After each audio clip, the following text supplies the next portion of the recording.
தெய்வத்தின் குரல் இரண்டாம் பாகம் புராணம் ஸ்தல புராணங்களின் சிறப்பு.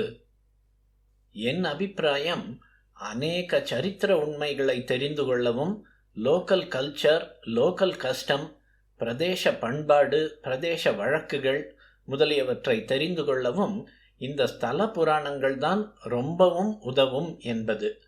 இவற்றை நன்றாக ஒன்றோடொன்று சேர்த்து ஆராய்ச்சி பண்ணி பார்த்தால் 18 மகாபுராணங்களை விடவும், உபபுராணங்களை விடவும், இதிகாசங்களை விடவும் நம்முடைய சரித்திரம், பண்பாடு முதலியவற்றை அறிய இவை உதவும் என்று தோன்றுகிறது.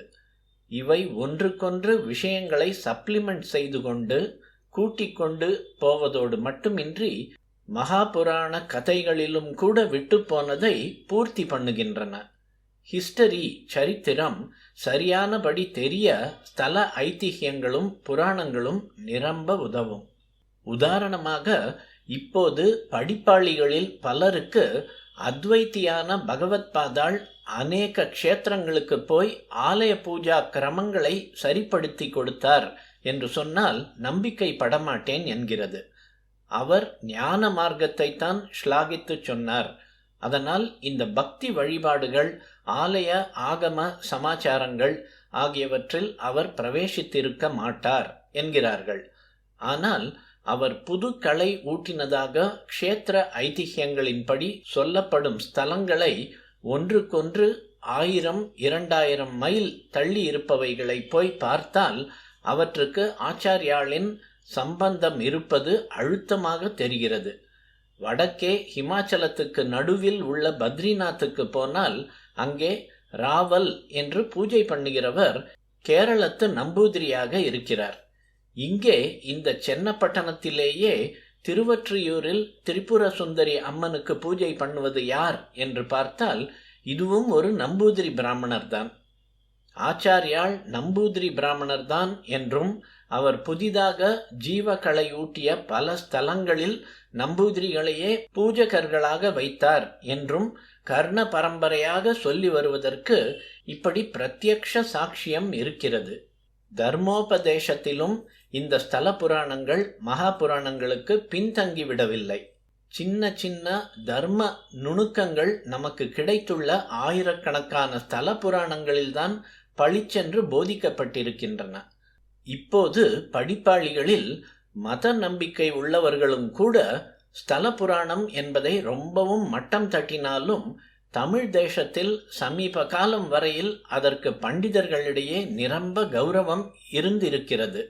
அதனால்தான் அநேக ரிஷிகளின் பெயரில் உள்ள புராணங்களை பின்பற்றி தமிழிலும் மகா பண்டிதர்களாக, பெரியவர்களாக இருந்த அநேகர் ஸ்தல புராணங்களை இயற்றி இருக்கிறார்கள்.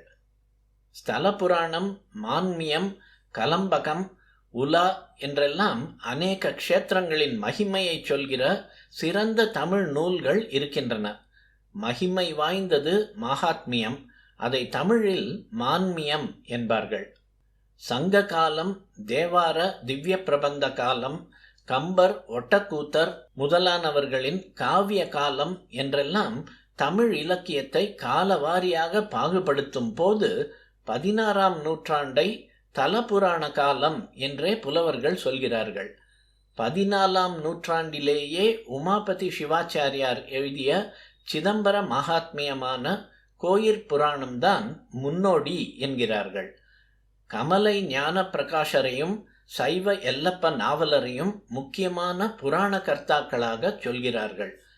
கந்த புராணம் எழுதிய கச்சியப்ப சிவாச்சாரியார், திருவிளையாடற் புராணம் எழுதிய பரஞ்சோதி முனிவர், சைவ சமயாச்சாரியார்களின் ஒரு முக்கியஸ்தரான உமாபதி சிவாச்சாரியார், சிவப்பிரகாச சுவாமிகள், இரட்டை புலவர்கள், அந்தக கவி வீரராகவ முதலியார், கொட்டையூர் சிவக்கொழுந்து தேசிகர், திரிகூட ராசப்ப கவிராயர் முதலான நிரம்ப யோக்கியதை வாய்ந்தவர்களெல்லாம் ஸ்தல புராணம் செய்திருப்பதிலிருந்து அதற்கு இருந்த பெருமை தெரிகிறது. ஊவே சுவாமிநாதையருடைய குருவான மகாவித்வான் மீனாட்சி சுந்தரம் பிள்ளை சமீபத்தில் அநேக க்ஷேத்திரங்களுக்கு ஸ்தல புராணம் எழுதி கொடுத்திருக்கிறார். இதனால் தமிழின் சமயத்துறையிலும் இலக்கியத்துறையிலும் தலபுராணம் என்பதற்கு தனிச்சிறப்பு உண்டு என்று தெரிகிறது. பெரிய சம்ஸ்கிருத சாஸ்திர பண்டிதரான கருங்குளம் கிருஷ்ண சாஸ்திரிகள் தமிழில் வேதாரண்ய மகாத்மியம் எழுதியிருக்கிறார்.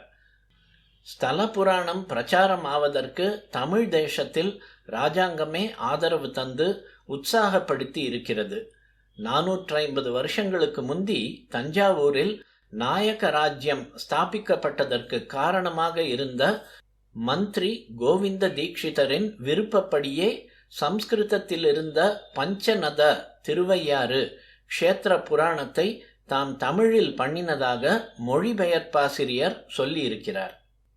குறிப்பு: மலிபுனல் சோழநாடு தஞ்சையிற் காத்திடும் அரசர் மதியமைச்சன் ஒலி மறை தேர் கோவிந்த தீட்சதராயன் திருவாக்குடமையாலே புராண வடமொழி தமிழால் புகழலுற்றேன்.